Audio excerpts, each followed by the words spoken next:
स्वागत आहे सर्वांचं एका नवीन एपिसोडमध्ये. आरोग्य आणि मकर संक्रांत.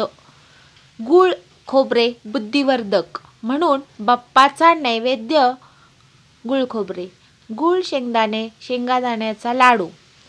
गूळ आणि फुटाणे हिमोग्लोबिन वर्धक व रक्तशुद्धकारक.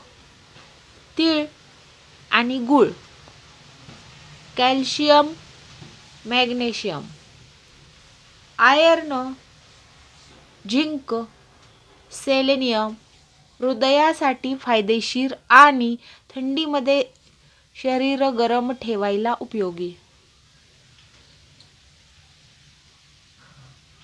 यातले सेलेनियम कॅन्सर पेशींची वाढ रोखण्यास मदत करते.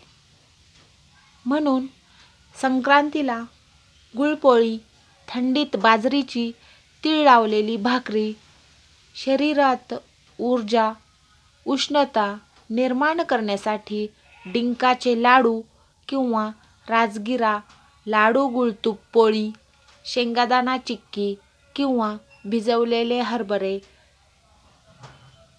ताकद मिळवण्यासाठी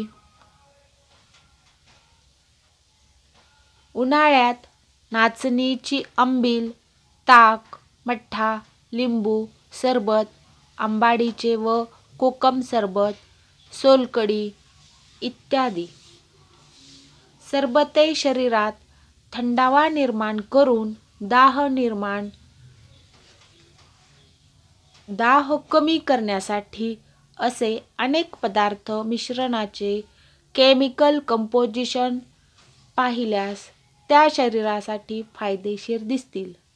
आपल्याला फक्त सण साजरे करायला शिकवले जाते, त्यामागचे सायन्स, त्याच वातावरणात तेच पदार्थ का खावेत हे नाही शिकवले जात. कारण पूर्वीची मुले आई वडिलांनी सांगितले म्हणून ऐकत, फार चिकित्सा करत नसत. आपले पूर्वज हे सर्व देशी पदार्थ नियमित नक्कीच खात असतील. म्हणूनच आताच्या आपल्या पिढीपेक्षा त्यांच्यात ताकद जास्त होती, जास्त निरोगी होते आणि जास्त बुद्धिमान पण होते.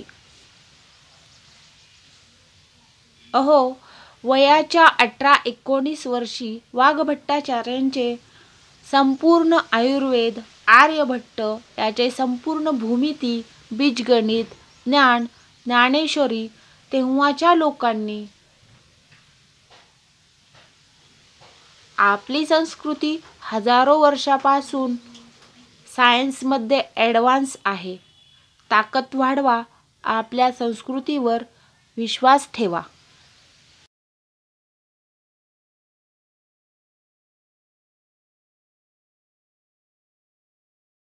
तिळगुळ घ्या, गोड गोड बोला.